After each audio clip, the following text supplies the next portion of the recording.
Amigas y amigos televidentes, bienvenidos a otro programa más de Tribuna Nacional. Hoy nos acompaña el doctor Ángel Veras Aybar, quien es abogado de los tribunales de la República Dominicana y profesor de Derecho Internacional. Con él vamos a hablar temas importantes, los conflictos que están actualmente en guerra en el mundo y en América Latina. Pero antes vamos a unos mensajes comerciales.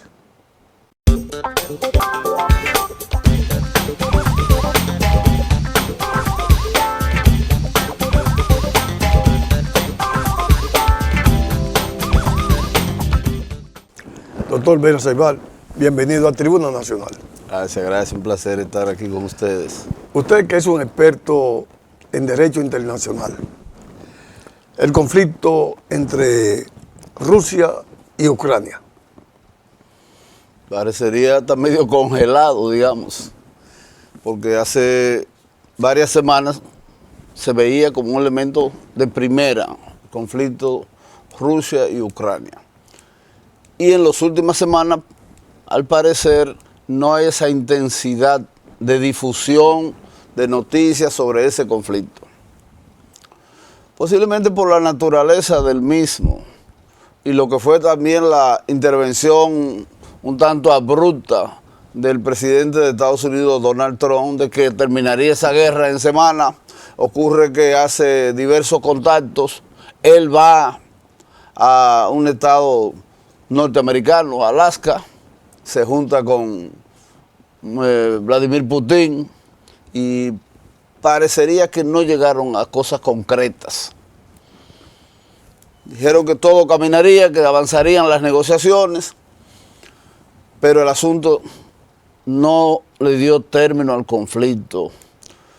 Y si se quiere, los rusos intensificaron los niveles de combate a fin de presionar al gobierno de Kiev, de Volodymyr Zelensky, a fin de que se rinda en cierta medida. Porque lo práctico, la realidad dice que Rusia ganó esa guerra hace varios meses o años. Pero lo que es la intervención de la OTAN, la Organización del Atlántico Norte, donde hay 30 países coaligados militarmente, apoyando a Ucrania, ya no solo de que enviándole 2 o 3 mil millones de euros o dólares, No, ya hay armas. sino armas y soldados y asesores. O sea que la guerra no es Ucrania que la ha perdido, es el bloque occidental, es la OTAN y Estados Unidos, que parece también un caso curioso. Usted dice, pero mire, Estados Unidos está mediando en el conflicto, está tratando de solucionar esa guerra. ¿Por qué Estados Unidos es el principal mentor de esa guerra? El hecho de que ellos hablen de que han invertido cientos de miles de millones de dólares y que Donald Trump, cuando recién llegó ahí en enero del 25, establecía que no iba a seguir contribuyendo y que le devolvieran quintuplicada el aporte de Estados Unidos, de Joe Biden. Entonces te hablaba que necesitaba que le devolvieran alrededor de 500 mil millones de dólares. Es como que yo le diga, de acuerdo, ayúdeme con este asunto. Y en un tiempo después le digo, no fue ayuda, fue un préstamo. En esa tónica se ha manejado este asunto. Para bien de la humanidad, creo que ha bajado la intensidad de los combates. Desde luego, el poderío ruso, un poderío que ya no es solo Ucrania, es que la propia OTAN, los 30 países y uno que otros alcahuetes que aparecen apoyando, son derrotados, han sido derrotados por el ejército ruso, con la ayuda, si se quiere, también de Corea del Norte. Y hay quienes dicen que hasta pudo Irán y China haber contribuido con este asunto. Porque es una guerra, Díaz Cuevas, que no se está dando, repito, entre Ucrania, que es un país grande, un país de 600,000 y pico de kilómetros cuadrados, y Rusia con sus 17 millones de kilómetros, sino que esa guerra se está dando entre Rusia y las potencias occidentales. Geopolítica. Basta con perdón, con darle seguimiento a lo que es el afán del primer ministro británico o del presidente francés Emmanuel Macron y de otros, para ver que es una guerra que no es de Ucrania, que es de ellos, que desde hace tiempo tienen la creencia de que pueden disgregar a Rusia, a la Federación Rusa, que eso es muy grande, dicen ellos, 17 billones de kilómetros cuadrados, varias veces más grande que Europa, que eso hay que dividirlo en varios estados. Entonces ese es el afán que está ahí, pero no es solo dividirlo para constituir nuevos estados, es para distribuirse las riquezas de uno de los países más ricos del mundo. Los rusos lo tienen todo a nivel de recursos minerales y otros recursos naturales. Esa es la cuestión. Entonces por ahí anda ese conflicto. Y la situación de Israel y Palestina. Ese es un caso penoso.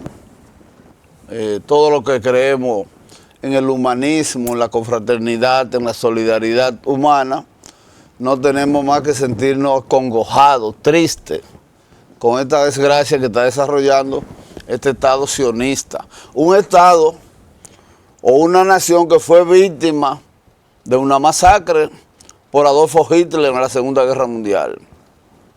Se habla del Holocausto, o sea, de lo que significó llevar millones de judíos y de otros pueblos, desde luego.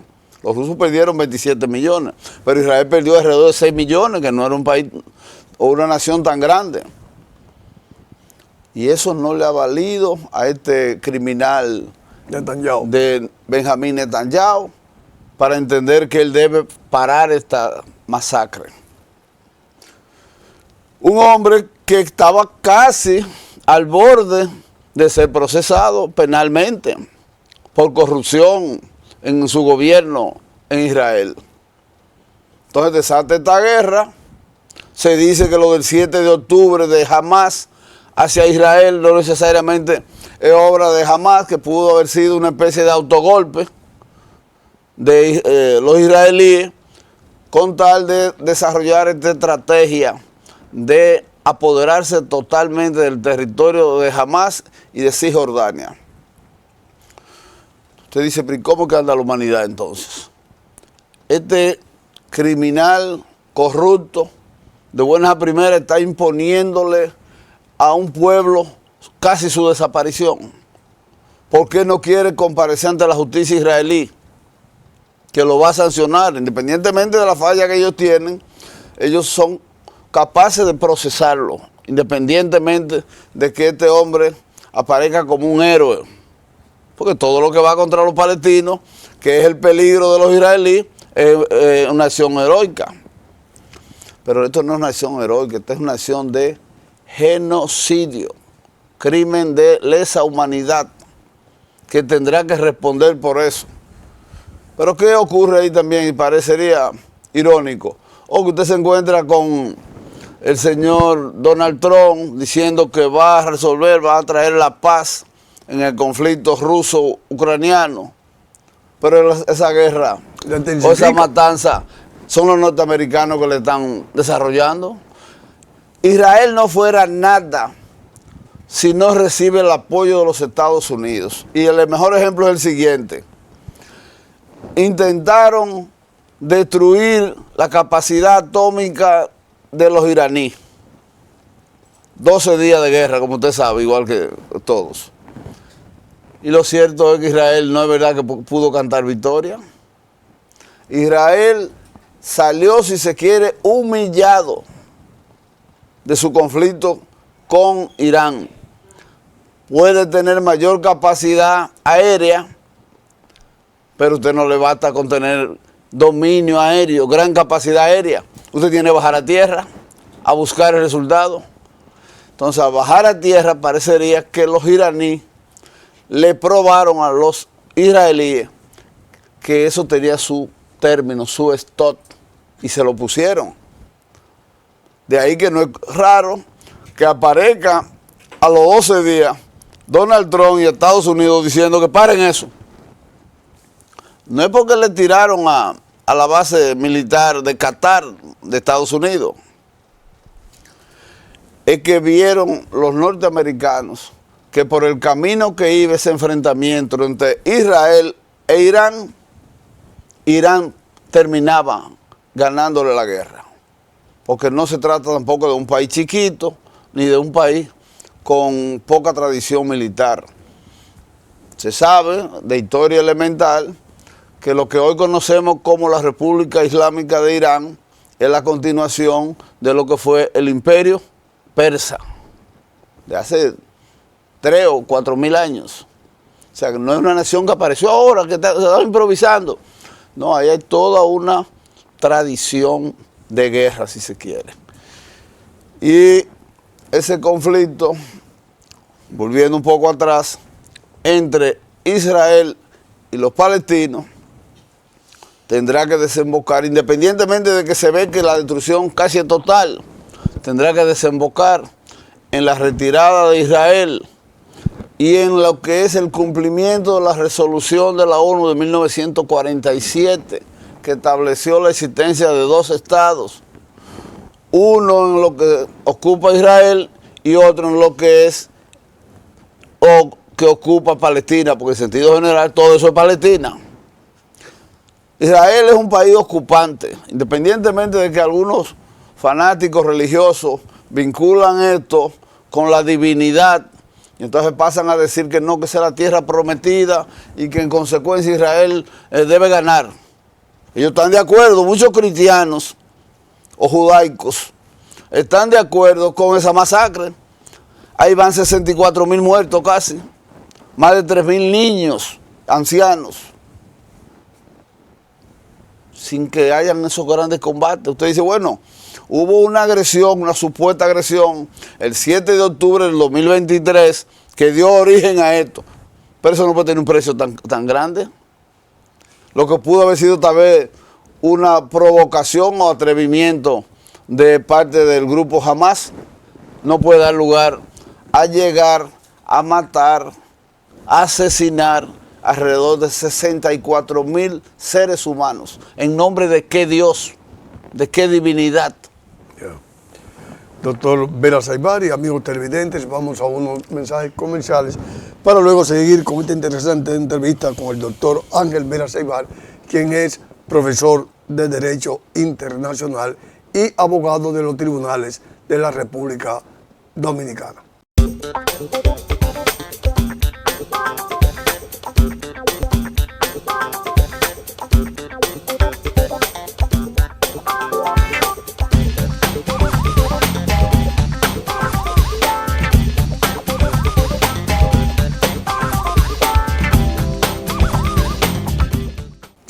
Doctor Vera Saibar, el caso de Venezuela, con la flota que tiene los Estados Unidos en el mar frente a Venezuela, El mar Caribe. es un terror psicológico. ¿O usted cree que de verdad habrá una invasión? Es la continuación, si se quiere, del nivel de provocación del imperio norteamericano, que lo ha hecho desde el siglo XIX. Ya en ocasiones aparecían ahí en la playa de Guibia, en esa zona, presentando flota, y lo hacían ante los cubanos, los jamaiquinos. O sea, es una costumbre de meter cuco. Yo hablo de lo que son los cucos norteamericanos. Estados Unidos ha venido desde que se consolidó como potencia mundial y regional, viene metiendo miedo. En una época metió el miedo del comunismo, ese era el terror, la amenaza comunista, y la vimos aquí en el 65. y en otros países. Suelta eso y del 91 en adelante, después de la disolución de la URSS, pasa a usar el terrorismo. Y entonces el terrorismo, están contra el terrorismo, Al Qaeda, Osama Bin Laden, este y aquel, terror, todo contra el terrorismo. Y pusieron a estos países dependientes a crear leyes contra el terrorismo y cosas así por el estilo. Países donde no hay terrorismo, ellos le crearon sus leyes. Y hace un tiempo vienen manejando el cuco del narcotráfico internacional. Señor, pero ¿y cuál es el país más narcotraficante del mundo? Es Estados Unidos.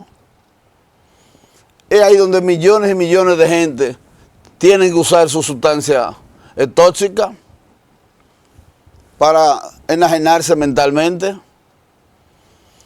¿Usted ha oído procesos de penales contra narcotraficantes a lo interno de Estados Unidos? No, ellos salen a buscarlo en Dominicana, en Colombia, en Perú, en varios países dependientes.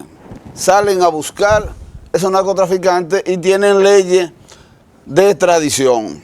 Aquí inclusive teníamos hasta el año 1989, el dominicano no se extraditaba, lo prohibía la legislación dominicana, extraditar nacionales. Pero a Balaguer lo llevaron a tener que legislar modificando el tratado de 1909-1910 y aceptar que los dominicanos pudieran ser llevados a Estados Unidos para procesarlo. Entonces, hay una situación de hipocresía, de doble rasero, doble moral en este asunto.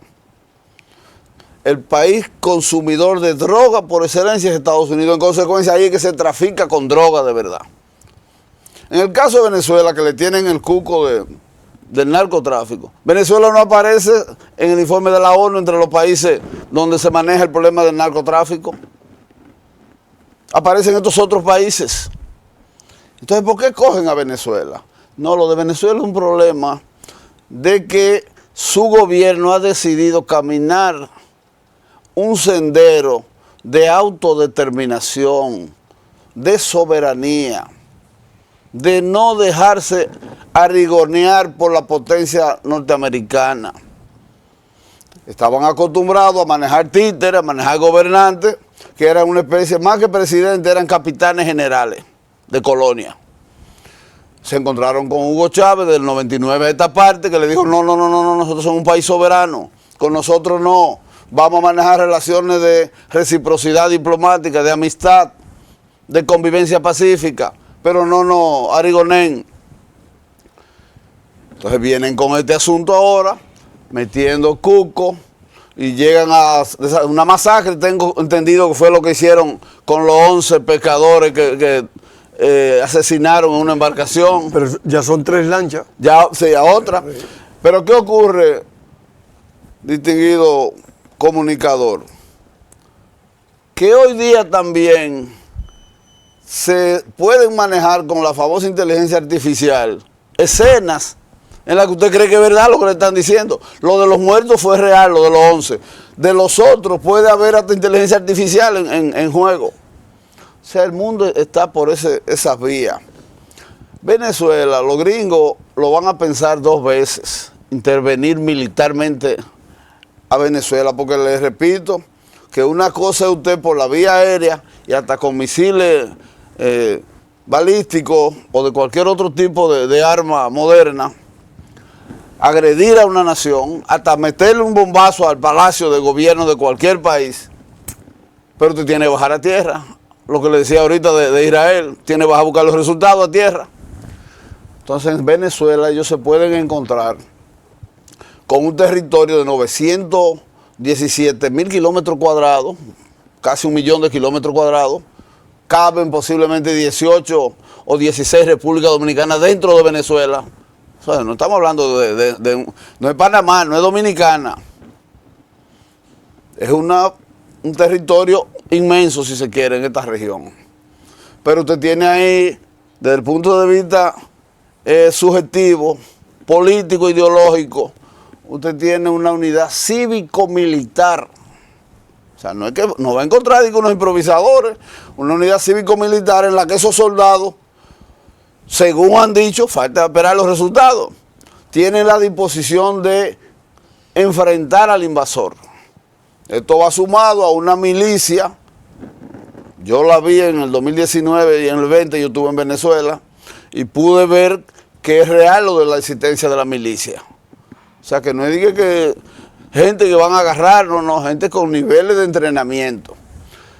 Entonces, ojalá los norteamericanos lo piensen 2 veces y entiendan que no es un flagcito, como le llaman, ¿verdad? Que va a coger suave la pelota.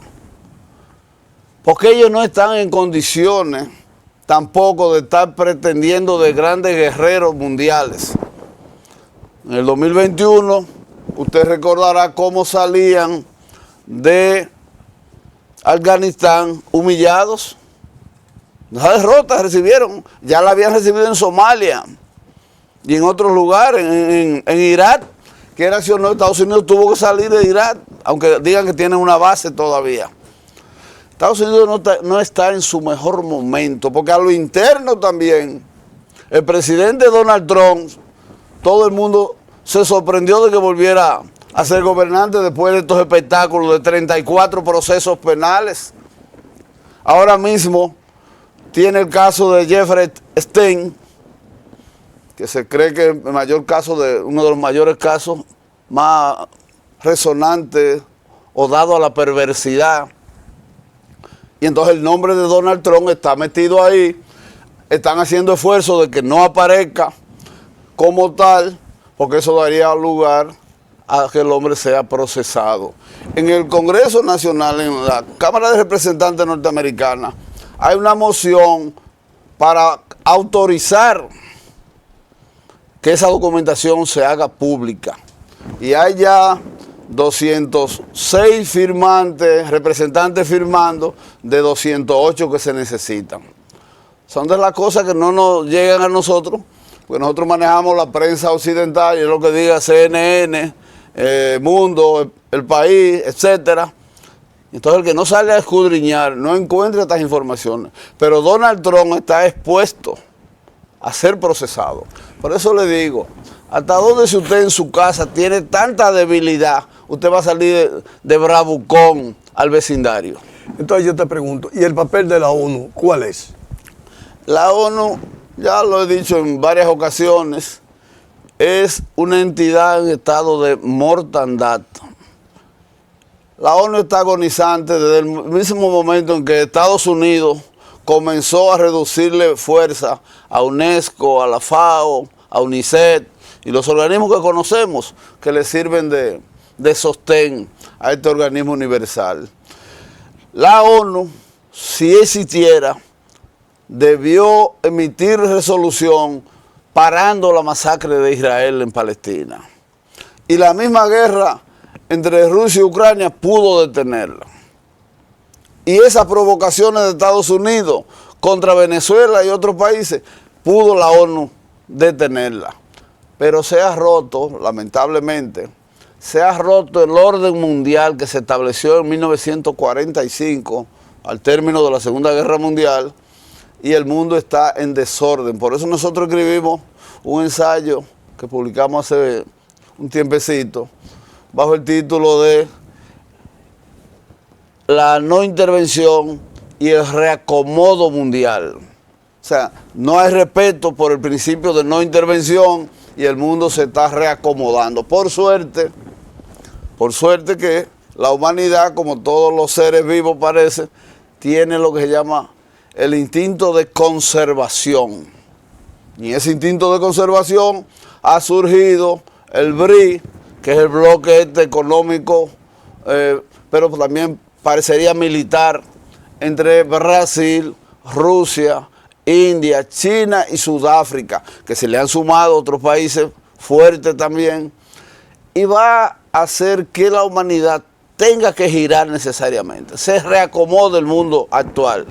Doctor Ángel Vera Salvial, lamentablemente el tiempo ha sido determinante para que esta interesante entrevista con usted haya concluido.